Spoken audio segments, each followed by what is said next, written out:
Hi friends, welcome to Dishoom Dishoom cooking channel. தோசையிலேயே நிறைய variety இருக்குதுங்க. இன்னைக்கு நம்ம பார்க்க போகிறது நல்ல பஞ்சு போல சாஃப்டான தேங்காய் தோசை எப்படி பண்ணுறதுன்னு தான் பார்க்க போகிறோம். இந்த தோசை செய்கிறதுக்கு நம்ம உளுந்தெல்லாம் சேர்க்க போகிறது இல்லைங்க. அரிசியோட தேங்காயும் அவலும் சேர்த்து தான் செய்ய போகிறோம். தேங்காய் தோசையோட டேஸ்ட்டு பிரமாதமாக இருக்குங்க.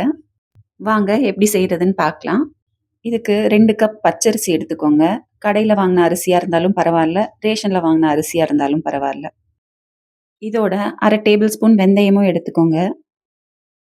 அரிசியும் வெந்தயத்தையும் தண்ணி ஊற்றி 2, 3 டைம் நல்லா கழுவி எடுத்துக்கலாங்க.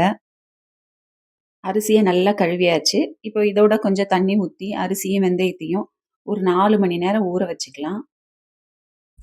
4 மணி நேரம் ஆயிடுச்சு. அரிசி பாருங்க நல்லா ஊறிடுச்சு. இப்போ இதில் இருக்க தண்ணியெல்லாம் வடித்து எடுத்துக்கலாம்.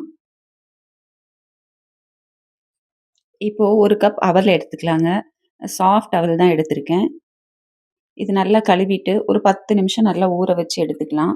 நீங்கள் ஹார்ட் அவல் எடுத்தீங்கன்னா ஒரு 1/2 மணி நேரம் ஊற வச்சுக்கோங்க. இந்த பாருங்க நல்லா ஊறிடுச்சு. இப்போ ஒரு மிக்சர் ஜாரில்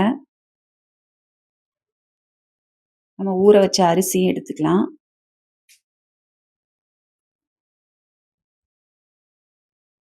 ஊற வச்ச அவல் 1 கப்பு அதையும் சேர்த்துக்கலாம். தேங்காய் நல்லா துருவி வச்சுருக்கேங்க, அதுவும் 1 கப் சேர்த்துக்கலாம். இதோட கொஞ்சமாக தண்ணி ஊற்றி நல்லா ஃபைன் பேஸ்ட்டாக அரைச்சிட்டு வந்துக்கலாங்க. கொஞ்சம் கொஞ்சமாக தண்ணி ஊற்றி அரைச்சிக்கோங்க. மாவு கொரகொரப்பாக இல்லாமல் நல்லா சாஃப்டாக அரைச்சிக்கோங்க. நல்லா இப்படி தோசை மாவு பதத்துக்கு நல்லா அரைச்சி எடுத்துக்கலாம். இப்போ மாவு ரெடி ஆயிடுச்சு. இந்த மாவை வேற ஒரு பவுலுக்கு மாற்றி ஒரு 8 மணி நேரம் அப்படியே மூடி போட்டு வச்சிடலாங்க. இதில் நம்ம உளுந்தெல்லாம் சேர்க்காததுனால மாவு ரொம்ப பொங்கி எல்லாம் வராது. இப்போ 8 மணி நேரம் ஆயிடுச்சு. இப்போ பார்த்தீங்கன்னா ஒரு க்ரீம் மாதிரி இருக்கும். ரொம்ப புளிச்சு அப்படியே பொங்கி எல்லாம் வராது. இப்போ இதோட ஒரு 1/2 டேபிள் ஸ்பூன் உப்பையும் சேர்த்து நல்லா கலந்து விட்டுக்கலாம். மாவு அரைக்கும் போதே நீங்கள் தோசை மாவு பதத்துக்கு அரைச்சி எடுத்துக்கோங்க. நடுவில் தண்ணி சேர்க்க வேண்டாம். நல்லா கலந்து விட்டாச்சுங்க. இப்போ மாவு ரெடி ஆயிடுச்சு. தோசை சுட ஆரம்பிச்சிடலாங்க. தோசைக்கல்லை அடுப்பில் வச்சு நல்லா சூடானது இப்படி கொஞ்சமாக தண்ணி தெளித்து விட்டு நல்லா தொடச்சி விட்டுக்கோங்க. இப்போ ஒரு கரண்டி மாவு எடுத்து சின்ன சின்ன தோசையாக சுட்டுக்கோங்க. ஒரே ஒரு சுத்து, அவ்வளோதான். உங்களுக்கு தேவைப்பட்டால் கொஞ்சமாக எண்ணெய் இல்லைன்னா நெய் ஊற்றிக்கோங்க. ஊற்றிட்டு இந்த தோசையை திருப்பி போடக்கூடாது. இது அப்படியே ஒரு மூடி போட்டு மூடி வச்சுருங்க. 2 நிமிஷம் அப்படியே லோ ஃப்ளேம்லேயே வேக விட்டுருங்க. இப்போ 2 நிமிஷத்துக்கு அப்புறம் எடுத்து பார்த்தீங்கன்னா நல்ல பஞ்சு போல் சாஃப்டான தேங்காய் தோசை ஜம்முன்னு ரெடி ஆயிடுச்சு. அதே மாதிரி எல்லா தோசையும் சுட்டு எடுத்துடலாங்க.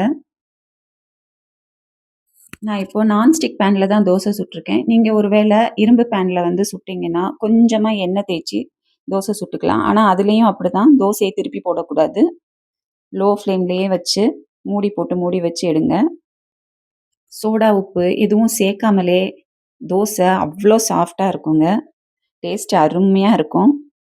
இந்த தோசைக்கு தேங்காய் பால், தேங்காய் சட்னி, தக்காளி சட்னி, கடலை குருமா எல்லாமே சூப்பராக இருக்குங்க. வெறும் தோசையே அவ்வளோ டேஸ்ட்டாக இருக்கும். நீங்களும் ஒரு முறை ட்ரை பண்ணி பாருங்கள். எப்படி இருந்துச்சுன்னு கமெண்ட் பண்ணுங்கள். மறக்காமல் டிஷ்ஷும் டிஷ்ஷும் சேனலுக்கு சப்ஸ்கிரைப் பண்ணுங்கள். தேங்க்யூ.